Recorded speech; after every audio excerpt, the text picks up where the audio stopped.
ऐसा लगा जिया तड़पे मोरा हिया, ऐसा लगा जिया तड़पे मोरा हिया। मैं तो दर्शन को नित अकुलाती रही, मैं तो दर्शन को नित अकुलाती रही। ऐसा लगा जिया तड़पे मोरा हिया, ऐसा लगा जिया तड़पे मोरा हिया।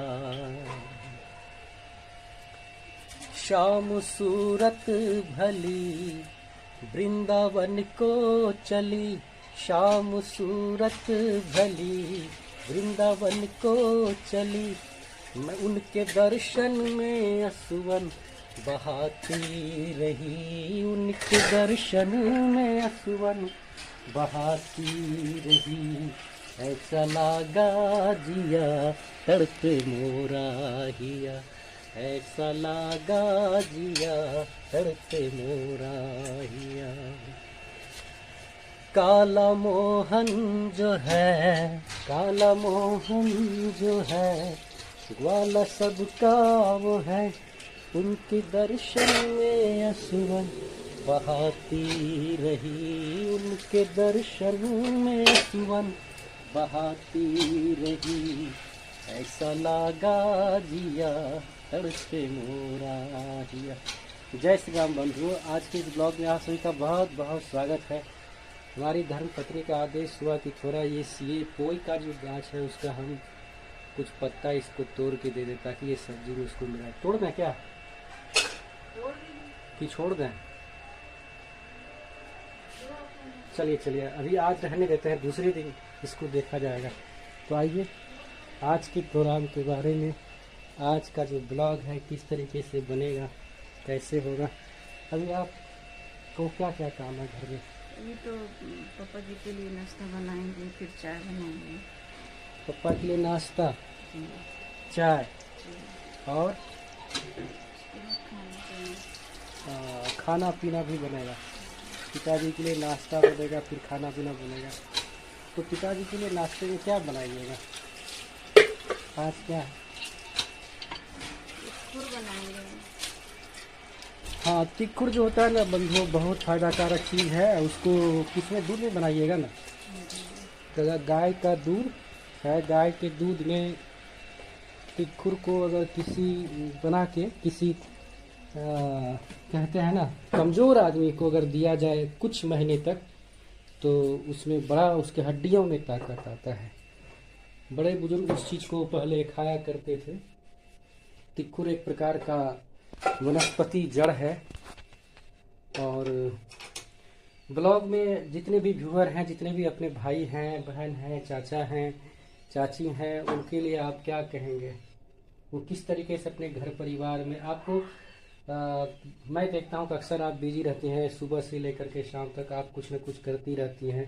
घर में ढेरों सारे काम हैं, अकेले आप करती थी, बच्चा उधर से स्कूल चला जाता है, तो उसमें कभी कभी आपको ऐसा लगता नहीं कि बहुत ज़्यादा काम है, थोड़ा गुस्सा भी हो जाता है, आज ये नहीं करेंगे वो नहीं करेंगे। आप अपने आप को कैसे मैनेज कर लेते हैं ये सब चीज़ को? नहीं, गुस्सा तो नहीं होता है क्योंकि ये तो डेली का काम है ना। फिर भी हम लोग को कोई अगर कहता है कि ये काम करो फिर वो काम करो, 2-3 काम तक तो ठीक है, उसके बाद तो खिसिया हम लोग भी जाते हैं, सारा काम ही छोड़ देते हैं। ऐसा हम भाइयों का ये स्वभाव बनता है। अगर मैं सही हूँ तो आप कमेंट के माध्यम से बताइएगा। मैं ये प्रश्न पूछ रहा हूँ कि ये क्यों नहीं क्रोध में आती हैं? शायद यही सबसे बड़ा वजह है कि मैं धैर्य के साथ इनको, हर पति अपने पत्नी को बहुत स्नेह करता है, प्रेम करता है, और शायद इसी कारण से मैं करता हूँ। लेकिन फिर भी मैं समझता हूँ कि मैं इनको बहुत ज़्यादा स्नेह करता हूँ और भगवान से यही मानता हूँ कि प्रभु आप इसको सुखी रखिए। और हमारे जितने भी व्यूअर हैं, भाई लोग हैं, तो भैया पहले जलना पड़ेगा आपको।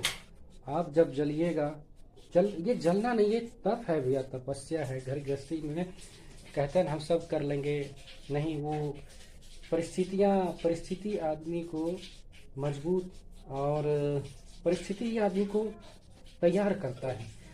और वहाँ पे अगर आप टूट जाते हैं या बौखला जाते हैं या उब जाते हैं तो फिर आपकी बदनामी होती है। और अगर उस चीज़ को क्रोध में तो कोई डिसीजन लीजिए ही मत, वो 100% में 1000% वो गलत ही होता है। तो जितना काम घर में महिलाएं माताएं करती हैं, नाश्ता कर ले बेटा। पुरुष उसके अपेक्षा में जितना % माताएं काम करती हैं, पुरुष उतना % विश्राम करते हैं, मौज करते हैं। तो भाई देखो, ऐसा मत करो। जैसे एक आदमी खट रहा है सबको संभालने में, अगर आप नहीं संभालिएगा तो फिर भी घर में खुशियाँ नहीं आएगी। और वो हो जाता है कि हम घर में कष्ट को आमंत्रण दे रहे हैं, बच्चे बुतरू का विकास रुक जाता है दोस्तों। तो मेहनत कीजिए और हताश कभी मत होइए। क्या नहीं बिकता है, आप समाज में कुछ तो सेवा दीजिए, सेवा के बदले कुछ न कुछ पारिश्रमिक तो मिल ही जाता है। कितने सारे आइटम हैं और मेहनत करने में क्या लगता है, आप ज़रूर कीजिए, हम लोग भी करते हैं और समय मिलने पे आपके लिए ब्लॉग बनाते हैं। और इस ब्लॉग को आप लोग सपोर्ट कीजिए ताकि हम लोग और बेहतर चीज़ आपके लिए। अभी देखिए ये काम कर रही हैं, मुझे भी थोड़ी देर में अपने काम के लिए जाना है।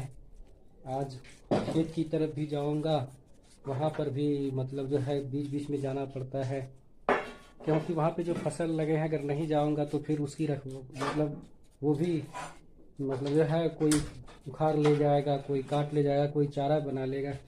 तो भाई हर किसी को, और संसार में अगर कुछ आपको देना हो तो बस वहाँ पे कुछ अच्छाई दीजिए। बुराई देने की आवश्यकता नहीं, वो अपने आप लोगों में आ जाता है। अगर अच्छाई को नहीं बांटेगा तो बुराई खुद ब खुद अपना जगह बना ही लेगा। मित्रों, तो अपना ख्याल रखिए, अपने परिवार का, अपने जनों का। और जाते जाते कोई अच्छा सा गीत संगीत फिर भजन मैं आपके लिए रखता हूँ। और ये डेडिकेटेड है, ये भजन जो है हमारे ये दिल से निकला हुआ प्रेम रूपी गीत भजन बन सकता है। देखिए इस भजन में मैं प्रभु श्री राम को भाव रूप से अर्पित करता हूँ और पहले भगवान का ही भाव रखता हूँ, फिर अपनी धर्मपत्नी के लिए 2 लाइन गाऊंगा। सीताराम सीताराम सीताराम कहिए, जही विधि राखे राम, ताहि विधि रहिए। सीताराम सीताराम सीताराम कहिए, जही विधि राखे राम, ताहि विधि रहिए। सीताराम सीताराम। किया अभिमान तो फिर मान नहीं पाएगा, होगा वही प्यारे जो श्री राम जी को भाएगा। होगा वही प्यारे जो श्री राम जी को भाएगा। धन्यवाद निर्विवाद राम राम कहिए, जही विधि राखे राम, ताहि विधि रहिए। देखिए बंधु, माँ को ईश्वर का रूप क्यों कहा जाता है? अपने बच्चों के लिए माँ दूध निकाल के रखी है कि मेरा बच्चा पी करके तंदुरुस्त होगा, मजबूत होगा। आपको भी मिला होगा बचपन में, हमें भी मिला है, सबको मिलता है। वो बड़े नसीब वाले हैं जिनके माँ बाप जीवित हैं। कोई व्रत भी कीजिएगा तो उसमें उपवास रखना पड़ता है। तो माँ पिता की खरी खोटी आप तभी पचा पाइएगा जब अपने सनातन ग्रंथ को पढ़िएगा, नहीं तो आप भटक जाइएगा। इस बात को ध्यान में रखिए। और सीताराम सीताराम सीताराम कहिए का मतलब भगवान जिस प्रकार, हमेशा भगवान को ध्यान में रखिए। जही विधि राखे राम, ताही विधि रहिए। भगवान ने आपको स्वस्थ शरीर दिया, सामर्थ्य दिया, उस सामर्थ्य साधन का सही उपयोग कीजिए। कहने का सेंस यही है। ऐसा नहीं कि आपके साथ कहीं अनाचार हो रहा हो, अत्याचार हो रहा हो और आप समझ रहे हैं ये राम जी की मर्जी। नहीं नहीं नहीं, नहीं बंधुओं, इसलिए ज़रूरी है कि अपने ग्रंथों सदग्रंथों को पढ़िए। और देखिए कितना इसमें शिक्षा है। मुझे तो अकेले वीडियो जो आपके बीच रखता हूँ तो उसमें मुझे लगता है कुछ थोड़ा छूट रहा है, इसलिए मैं अपने गृह संगिनी को साथ लेकर के चलता हूँ। तो ये हमारी बिटिया जो है, इसको किसी को भी माता रानी हो गया है, चेचक हो गया है, तो अभी ये हमारी बच्ची दूध पी रही है और इसकी मम्मी इसको दूध ला कर के दी है। आराम से बेटा, बढ़िया से पी लो। तो तो हाँ, देखिए कितना शिक्षाप्रद लाइन है। किया अभिमान तो फिर मान नहीं पाएगा, होगा वही प्यारे जो श्री राम जी को भाएगा, होगा वही प्यारे जो श्री राम जी को भाएगा।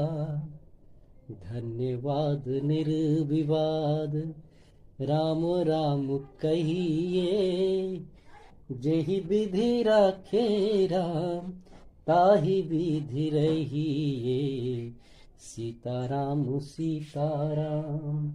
आप भी अपने कार्य को कीजिए, हम भजन को भी आगे बढ़ाते हैं।